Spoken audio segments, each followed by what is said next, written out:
पुरुषार्थ और भोजन दोनों कम हो गए, बस घोर चिंता। अब पता ही नहीं चल रहा, सोच निकल गई,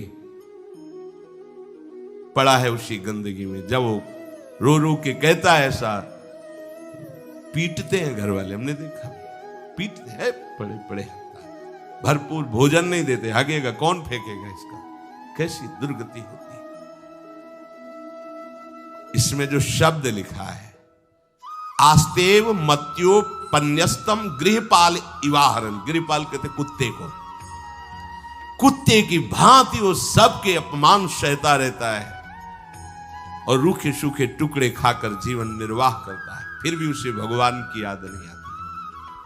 मृत्यु का समय जब निकट आता है तो वायु उत्क्रमण से इसकी पुतलियां चढ़ जाती हैं, श्वास प्रश्वास की नलिकाओं में वायु आना जाना रुक जाता है, कफ भर जाता है। अब इसे श्वास लेने में भयानक कष्ट होता है, कंठ में घुरघुराहट, पर उसका मोह उन्हीं अपने बच्चे, परिवार, घर, शब्द, ये सब छूट जाएगा। बड़ी दुर्गति है। अंतिम समय क्या सोच रहा है, ये पत्नी छूट जाएगी, बेटे छूट जाए, और बेटों ने क्या उनके साथ व्यवहार किया, ये मोह है, ये मेरा कमाया हुआ मकान कैसे छोड़ सकता, तो छिपकली बन के आना, इसी मकान में रेंगना। पक्का आपका अंतिम फाइनल आपका चिंतन होता है, आपका चिंतन वही बनेगा जो जीवन भर आपने किया, उसके परिणाम में बंधु बांधव आकर घेर लेते और मनाने लगते हैं कि अब जल्दी मर जाए, भगवान उठा लें इसे। मृत्यु पाश के वशीभूत महान कष्ट को भोगता हुआ अपने परिवार का चिंतन करता है। वो मूड ये भी नहीं सोच पा रहा कि अगर अंतिम समय कृष्ण बोल दूं, राधा बोल दूं तो काम बन जाए। कुटुंब का भरण पोषण और मोह में लगा हुआ यमराज के दूत आते हैं, मार मार के उसके प्राणों को खींचते हैं। वो तो मार वही जानता है जिस पे पड़ती है, और सोचता कौन है, विवेक है नहीं, इसलिए सोच काम नहीं करती। भयंकर रोष युक्त नेत्र वाले, जिनके देखने से पेशाब छूट जाए, तभी तो आप देखो मरने वाले का शौच और लघु शंका सब छूट जाती है, देखने मात्र से, इतने वो भयानक है। वो देखकर भय के कारण मलमूत्र त्याग कर देता है। सा दृष्ट्वा त्रस्त हृदय स्रकन मूत्रम विमुंचति, इतना भयावह स्वरूप होता है उनकी घुड़क, और उनकी मार की टट्टी पेशाब सब छोड़ देता है। यमदूत उसे भयंकर यातना देते हुए प्राण खींचते हैं। अब ये तो वही जानता है जिसके खींचते हैं। बाहर वाले सब घेरे बैठे हैं, कोई एक बार भी नाम नहीं बोला। अगर एक बार बोल देता राधा तो भाग जाते यमदूत और वो बच जाता। पर ये सौभाग्य तो जिसने जीवन में धर्म किया है, कहीं ना कहीं भगवद आश्रय लिया, उसको ये मिलता है। जैसे कोई घोर अपराधी को सिपाही बांध कर ले जाते हैं, उसी प्रकार रस्सी में बांधकर बलात् उसको यमलोक की लंबी यात्रा कराती है।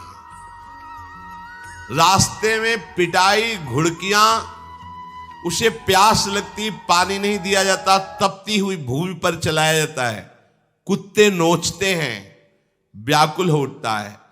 भूख प्यास उसे बेचैन कर दी, पर यहां किसी की भूख नहीं मिटाई तो तुम्हें रास्ते में भोजन नहीं मिलेगा। यहां कभी किसी को पानी नहीं पिलाया तो एक बूंद पानी नहीं मिलेगा तुम्हें। ये कर्म भूमि है। दावानल जैसी दहकती हुई भूमि पर उसे चलाया जाता है। तप्त बालुका में मार्ग में जब एक पग भी आगे बढ़ने की सामर्थ्य नहीं होती, मूर्छा जाती है, मार मार के उसे चेतना में लाते हैं यमदूत, फिर घसीटते हैं। महान दुख में अंधेरे मार्ग से अत्यंत क्रूर यमदूत उसे यमपुरी को ले जाते हैं। कितना मार्ग? 99,000 योजन मृत्यु लोक से। यह ऐसे नहीं कि कोई गप लिखी हुई है, नहीं नहीं। अब जैसे तिहाड़ जेल है, अब जानते ही नहीं तो क्या जानोगे, कहां तिहाड़ जेल, जाओ देखो जाके। आजीवन कारावास, कैसे बड़े कठोर कठोर, जैसा अपराधी वैसा दंड विधान। तो यहां थोड़ी दया है क्योंकि हृदय है, वहां हृदय नहीं है। वहां हृदयहीन शासक तुम्हारे पीछे लगाए जाएंगे। हृदय ही नहीं है, बस एक एक कर्म का हिसाब। जो हमने पढ़ा था पहली बार तो होश उड़ गए थे। जो यहां दूसरे का मांस खाते हैं ना, कोल्हू में पेरे जाते हैं। कोल्हू जैसे गन्ना नहीं पेरा जाता, लगा दिया कोल्हू में पेरे जा रहे। मरना है नहीं, सोचो कितना कष्ट।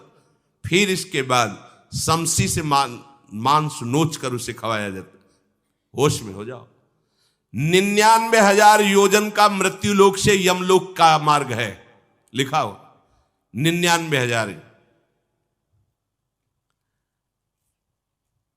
योजनानाम सहस्राणी नवतिम नवचाध्वनः त्रिभिर्मुहूर्तैर्द्वाभ्याम वा नीतः प्राप्नोति यातनः।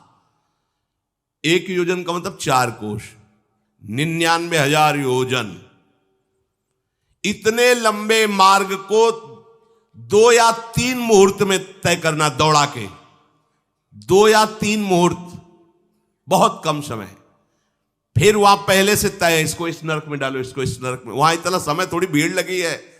जैसे अपने एक फोड़ा हुआ तो अपने इतने कष्ट समझते, अस्पताल जाओ देखो चीख लगी, किसी पैर टूटा, किसी कुछ, ऐसे ही वहां सब हिसाब हो रहा है।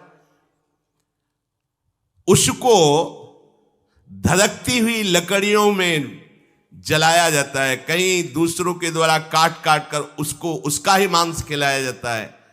यमपुरी के कुत्तों के भयानक दांत होते हैं, जिंदा, अब मरना है नहीं, वहां भयानक गिद्धों के द्वारा आते खींची जाती है।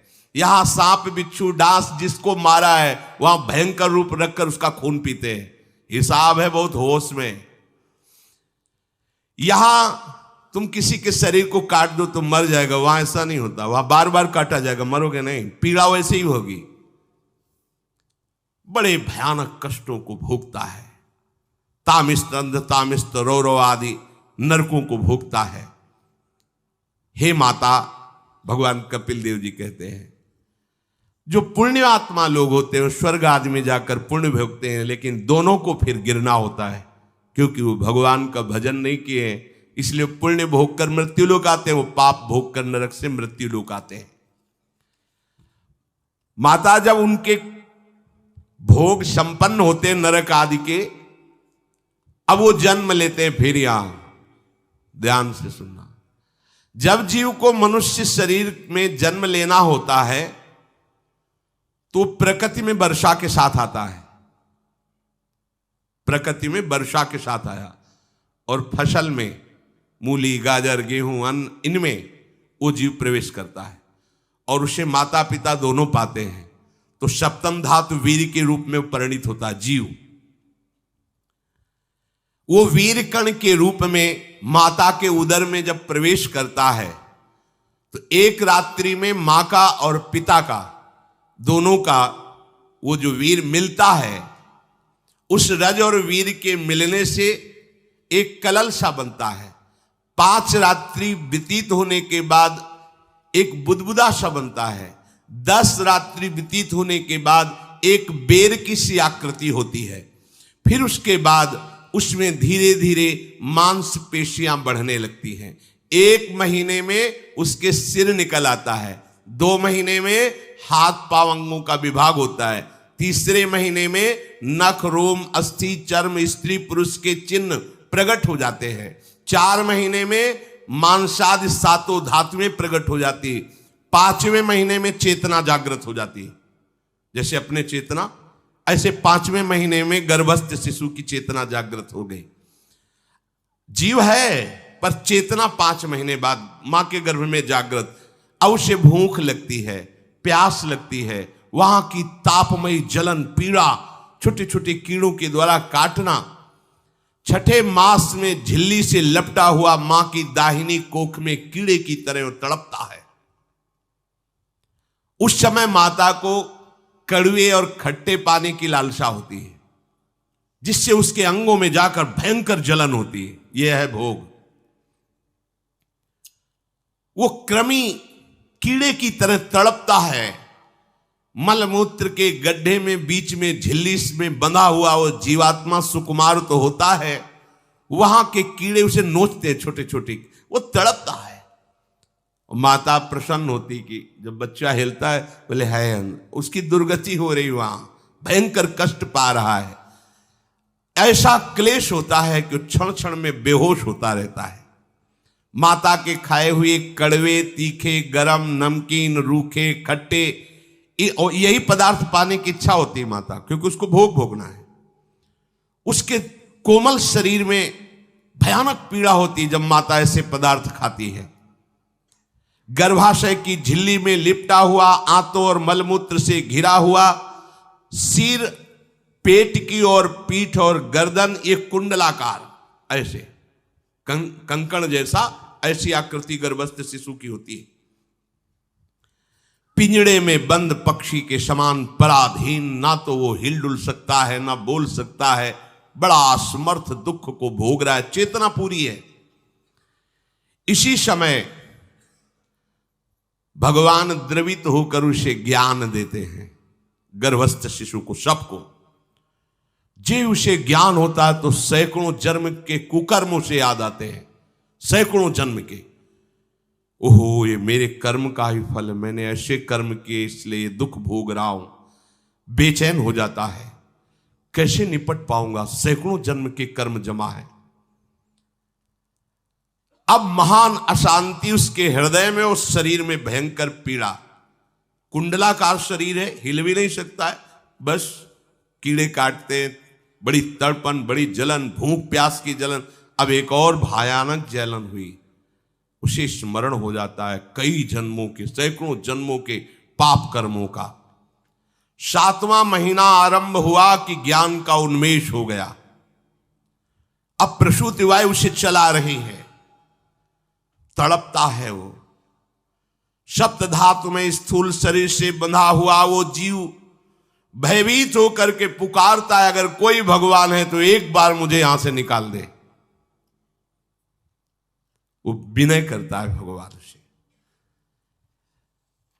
कोई अगर भगवान है जिसने मुझे इस बंधन में डाला है, एक बार निकाल दे, यहां से जाके केवल भजन करूंगा।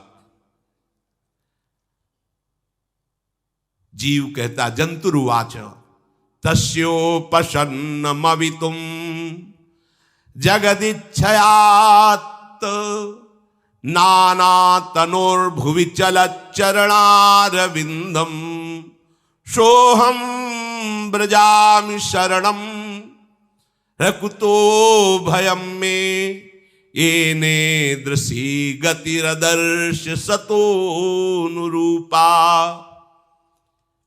हे प्रभु, मैं बड़ा अधम हूं। ये ज्ञान भगवान की तरफ से गर्भस्थ शिशु को होता है। देखो, स्वयं वो इतना कष्ट पा रहा है, फिर जब आप गर्भ हत्या करते हैं तो आपका पाप कितना बड़ा होगा, सोचो। सब माताओं से विनय है, संयम से रहो, सावधान रहो। ये हत्या ऐसी नहीं कि तुम्हारे दान पुण्य से क्षमा हो जाएगी। ये जो भ्रूण हत्या है, गर्भ हत्या है, बहुत बड़ा पाप है। आप लोग अज्ञान के कारण इसको ध्यान नहीं देते, इसे खिलवाड़ समझते हो। कितना ज्ञान है। बेटी ही मां है, बेटी ही बहन है, बेटी ही पत्नी बनती है, बेटी ही किसी के जीवन को धारण करने वाली बनती है। और आपने गर्भ में देख लिया बेटी है, तुम स्वयं मां होकर उसका साथ दे रहे हो, उसका नष्ट करने के लिए। हमारी तो बात ही समझ में नहीं आती, क्या बुद्धि भ्रष्ट हो गई। अगर पुरुष का इतना महत्व है तो बेटियां ना हो तो तुम्हारी कौन सी गति होगी, सोचो जरा। जीना मुश्किल हो जाएगा तुम्हारा। तुम पुरुष किस काम के रह जाओगे। तुम्हारा अर्धांग काट दिया जाए तो तुम कैसे होगे। ये स्त्री स्वरूप अर्धांग है। जिस घर में मां बहन नहीं है, स्त्री स्वरूप नहीं, श्मशान जैसा वो होता है। ध्यान दीजिए, ये बहुत बड़ी गलती है जो अपनी बेटियों की हत्या करते हैं। और ये वो पाप है जो अक्षम्य अपराध है। स्त्री हत्या करना शास्त्रों में बहुत बड़ा पाप कहा गया है। फिर वो तो बच्चा है, बिल्कुल नहीं। जिनसे हो गया है, श्रीमद् भागवत का सप्ताह मूल संस्कृत से सुनो और भगवान से प्रायश्चित प्रार्थना करो कि हे नाथ, भूल से गलती हो गई, दूसरा कोई उपाय नहीं। ध्यान से समझ लीजिए, तुम्हारे भ्रूण हत्या, गर्भ हत्या के पाप को नष्ट करने में एकमात्र श्रीमद् भागवत समर्थ है, दूसरा कोई नहीं। कोई दान पुण्य तीर्थ स्नान तुम्हें क्षमा नहीं कर पाएगा। यह ऐसा महापाप है। अगर हृदय में जलन करके और मूल संस्कृत के द्वारा पूरी 7 दिन में भागवत श्रवण की जाए नियम से, तो भागवत समर्थ है इस हत्या के पाप से भी आपको मुक्त कर देगी। जिनके ऐसे हत्या हो गई हो करवा लो, नहीं तो बुद्धि आगे भ्रष्ट करके तुम्हें हरि गुरु से विमुख कर देगा। ये पाप ऐसा नहीं कि तुम्हें 2-4 माला घुमाने से क्षमा हो जाएगा। ये महत अपराध है। सबकी समझ में नहीं आता, समझ जाओ, नहीं तो आप जहां भी हो वहीं से भ्रष्ट कर देगा। ये अपराध नष्ट नहीं होगा, श्रीमद् भागवत की कृपा से नष्ट हो जाएगा। यह हमें बहुत विश्वास है। श्रीमद् भागवत सप्ताहिकी यह है ही महामहिम। प्रेत योनि को प्राप्त धुंधकारी को सीधे भगवत पार्षद स्वरूप देकर परम पद में आरूढ़ कर दिया। केवल 7 दिन की मूल संस्कृत एक भी श्लोक नहीं छूटना चाहिए। अगर सप्ताहिकी का पारायण हो तो इस भ्रूण हत्या गर्भ हत्या से भी निवृत्ति मिल जाए। अब वो जीव भगवान को पुकारता है, मैं बड़ा नीच अधम हूं। आहा, भगवान आपने जो मुझे गति दिखाई है तो मेरे कर्म के अनुसार ही है, आपका इसमें कोई दोष नहीं। हम लोग जब कष्ट भोगते तो भगवान से कहते हैं हमने तुम्हारा क्या बिगाड़ा। भगवान ने नहीं बिगाड़ा, तू खुद देख क्या बिगाड़ लिया अपना। करो पापाचरण। अब देखो, हमने तो जीवन में कोई पाप नहीं किया और कितने गर्भ हत्या की है, कितनी खिलवाड़ समझे हो। ये बिल्कुल भयावह चीज है। आप लोगों को नहीं, हम बार बार इसीलिए कह रहे कि भयावह वस्तु है, तुम्हें बहुत ऊंचाई से घसीट के भ्रष्ट कर देगी। बहुत होश में हो, भूल के कभी ऐसा न करना जहां तक हमारी आवाज पहुंचे, जहां तक सुनाई दे। गर्भ हत्या मत करना, संयम से रहो। इस तरह का व्यवहार मत करो कि तुम्हारा मनुष्य जन्म ही व्यर्थ चला जाए। इसमें तीनों को बराबर दंड मिलेगा। गर्भ हत्या कराने वाला, गर्भ हत्या की प्रेरणा देने वाला और गर्भ हत्या में सहयोग देने वाला, जो औषधि डॉक्टर या जो भी, तीनों को दुर्गति होगी। माता पिता प्रेरक और कर्ता। ऐसा नहीं कि आप डॉक्टर हो तो आपको गर्भ हत्या करने का अधिकार नहीं। आप डॉक्टर हो दूसरे के शरीर को स्वस्थ करके निरोग करने के लिए, हत्या करने के लिए नहीं। कोई भी हमारा संविधान ऐसा आदेश नहीं करता कि आप गर्भ हत्या कर दो। ना भागवतिक और ना भारतीय संविधान ऐसा संविधान आदेश नहीं करता। अब वो जीव कह रहा है कि प्रभु मेरे योग्य ही है, आपने जो मुझे दंड दिया है। मैंने सुना है कि आपकी शरण में जो आता है आप उसकी रक्षा कर लेते हैं। आपकी जो शरण में हो जाता है वो इस भूमि पर, भारत भूमि पर, विश्व पर निर्भय विचरण करता है। कोई उसे भय नहीं प्रदान कर सकता। प्रभु, मैं इस माता के उदर में माया का रहस्य न जानने के कारण ऐसे कर्म किए कि मैं आ गया हूं। बहुत दुख पा रहा हूं। हे निर्विकार अखंड बोध स्वरूप परमात्मा, मैं बार बार नमस्कार करता हूं। प्रभु, मेरे ऊपर कृपा कर दो, एक बार इस गर्भ से निकाल दो। मैं यहां से बाहर जाकर आपका निरंतर भजन करूंगा। ये वादा करके आए हम प्रभु से सब। प्रभु ने करुणा करके हमें चांस दिया है मनुष्य शरीर। प्रभु, मैं बहुत जन्मों से इस समय स्मृति आ रही, देख रहा हूं कर्मों में भटकता रहा आपसे विमुख होकर के। ये जो मुझे अभी ज्ञान हो रहा है केवल आपकी कृपा से तत्कालिक है। तत्कालिक, एक तत्कालिक वैराग्य होता है। जैसे कथा सुनियो, मन में आया कि अब तो भजन ही करना है। ये तत्कालिक है, स्थायी नहीं है। इसे स्थायी बनाओ। प्रभु, आप अंतर्यामी हो, आप सब कुछ जान रहे हो।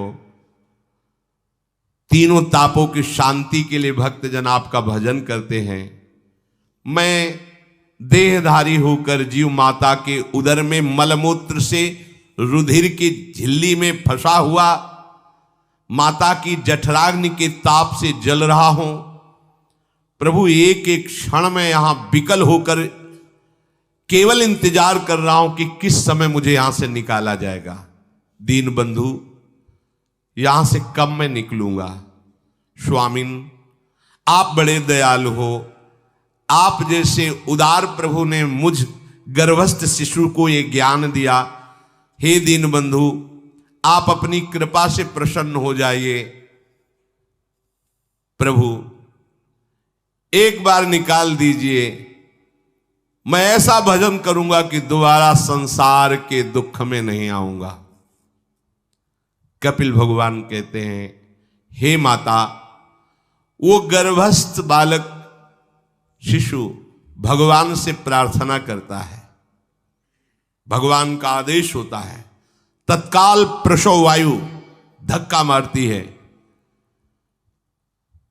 जे ही प्रसव वायु धक्का मारती तो उसको ऐसा भयंकर कष्ट होता है, जैसा पीछे लिखा है कि जैसे जिंदा किसी की चमड़ी उतारी जाए, ऐसा मां के गर्भ से निकलते समय उसे कष्ट होता है। वो अत्यंत कष्ट से व्याकुल होता है। उसी समय उसका वो ज्ञान नष्ट हो जाता है जो भगवान ने दिया था। उस समय उसकी श्वास की गति रुक जाती, जैसे किसी